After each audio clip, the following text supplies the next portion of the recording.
who day after day shouted to the world that the Chinese communists were agrarian reformers and that our ally, the Republic of China, represented everything that was evil and wicked.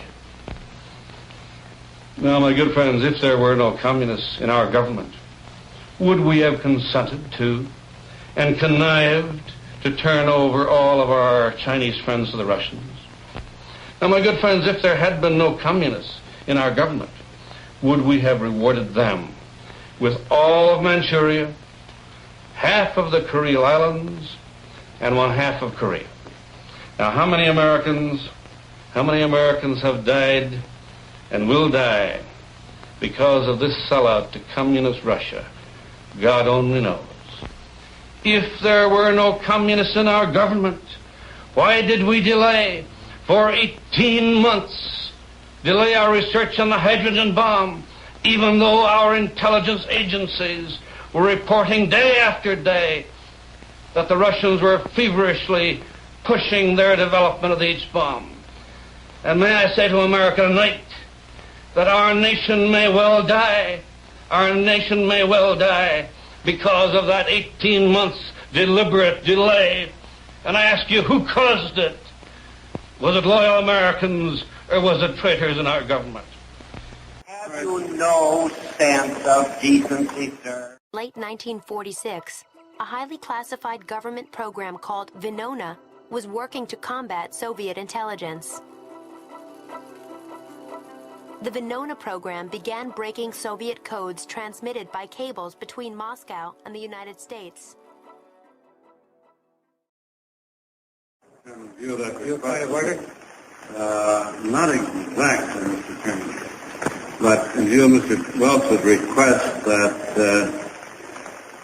the information be given once we know of anyone who might be performing any work for the Communist Party, I think we should tell him that he has in his law firm a young man named Fisher, whom he recommended incidentally to do the work in this committee, who has been for a number of years a member of an organization which was named, years and years ago, as the legal bulwark of the Communist Party, an organization which always springs to the defense of anyone who dares to expose communists.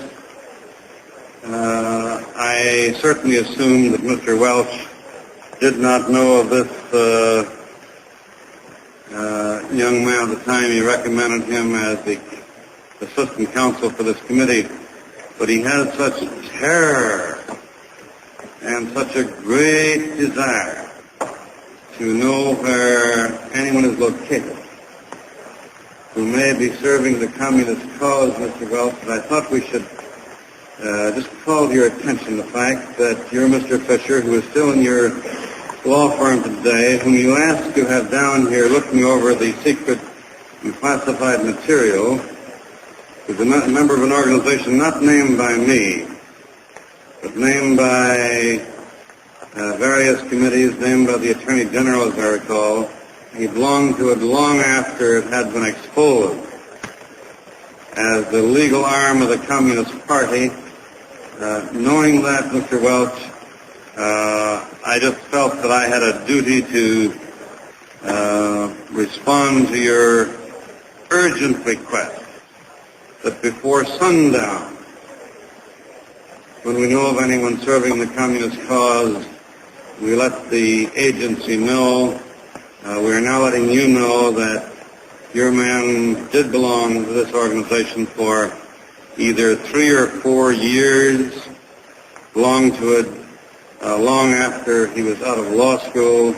Now, I have hesitated bringing that up, but I have been rather bored with your phony request to Mr. Cohen here that he personally get every communist out of government before sundown.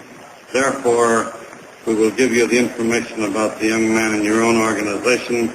Now, I'm not asking you at this time to explain why you tried to foist him on this committee. that you did the committee know. Whether you knew that he was a member of that communist organization or not, I don't know. I assume you did not, Mr. Welch, because I get the impression that while you are quite an actor, you play for a laugh, I don't think you have any conception of the danger of the Communist Party.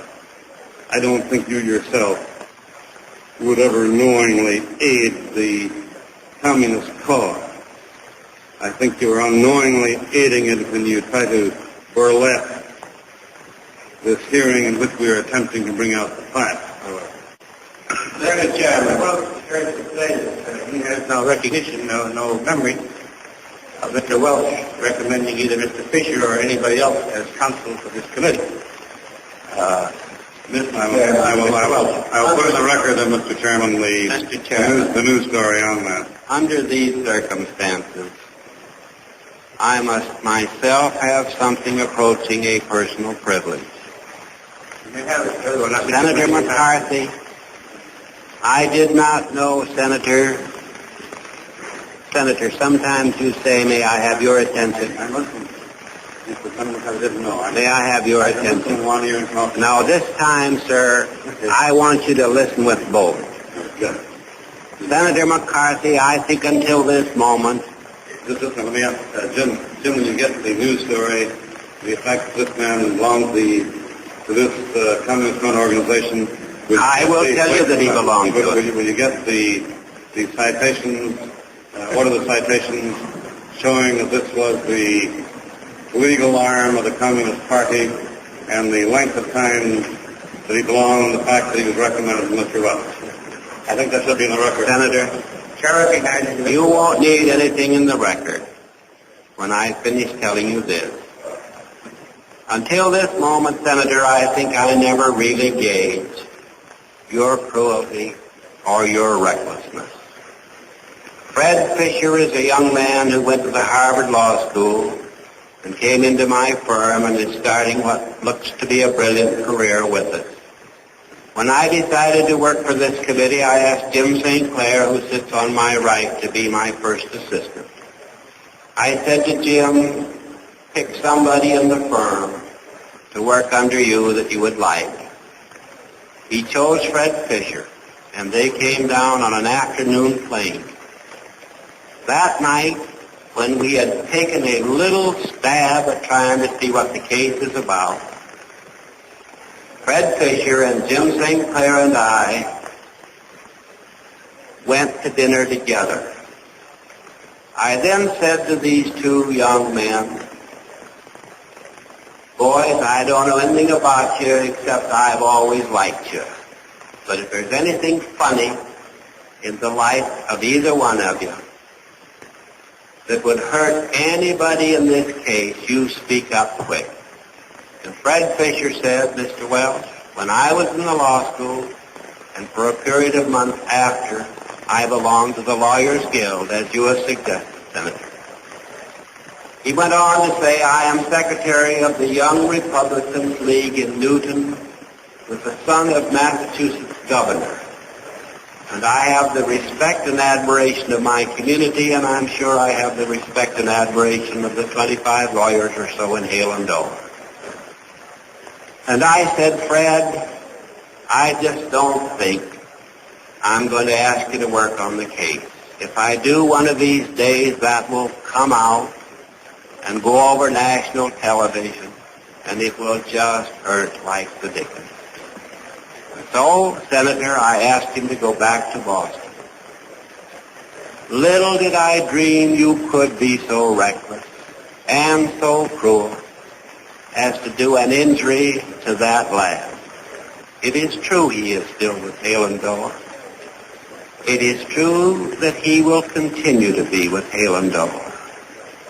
It is, I regret to say, equally true that I fear he shall always bear a scar needlessly inflicted by you. If it were in my power to forgive you for your reckless cruelty, I would do so.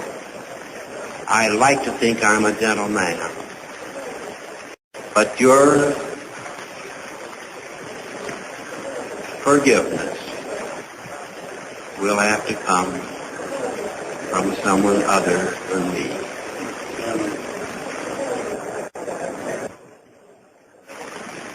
Mr. Chairman, may I say that Mr. Welch talks about this being cruel and reckless. He was just baiting. He has been baiting Mr. Cohen here for hours, requesting that Mr. Cohen, before sundown, get out of any department of the government anyone who is serving the communist cause. Now, I just give this man's record, and I want to say, Mr. Welch, that it has been labeled long before he became a member, as early as 1944. Senator, may we not drop this? We know he belongs to the Lawyers Guild. And Mr. Cohen nods his head at me. I did you, I think, no personal injury, Mr. Cohen. No, sir. I meant to do you no personal injury. And if I did, I beg your pardon. Let us not assassinate this lad further, Senator. You've done enough. Have you no sense of decency, sir? Have you no sense of decency, sir? At long last, have you left no sense of decency? I know this hurts you, Mr. Welch. I'll say it May I hurts. say, Mr. Chairman, as a point of personal privilege, I'd like to finish this. Senator, I think it hurts you too, sir. I'd like to finish this. I know Mr. Cohen would rather not have me go into this. I intend to, however, and Mr. Welch talks about any sense of decency. It seems that Mr. Welch is pained so deeply, he thinks it's improper for me to give the record, the Communist Front record, of the man whom he wanted to foist upon this committee. But it doesn't pain him at all. There's no pain in his chest about the attempt to destroy the reputation and take the jobs away from the young men who are working in my committee. And Mr. Welch, if I have said anything here which is untrue, then tell me. I have heard you and everyone else talk so much about laying the truth upon the table that when I heard completely phoning Mr. Welch, I've listened to you now for a long time, to saying now before sundown, you must get these people out of government. So that I just want to have it very clear that you were not so serious about that when you tried to recommend this man for this committee. But the point is, Mr. Chair, I'd like to say again that he does not believe Mr. Welch recommended Mr. Fisher as counsel for this committee because he had, through his office, all the recommendations which were made and does not recall any of them coming from Mr. Welch, and that would include Mr. Fisher. Well, let me ask Mr. Welch. You brought him down, did you not, to act as your assistant? Mr. McCarthy, I will not discuss this further with you. You have sat within 6 feet of me and could have asked me about Fred Fisher. You have seen fit to bring it out, and if there is a God in heaven, it will do neither you nor your cause any good. I will not discuss it further. I will not ask Mr. Cohen any more witnesses. You, Mr. Chairman, may, if you will, call the next witness.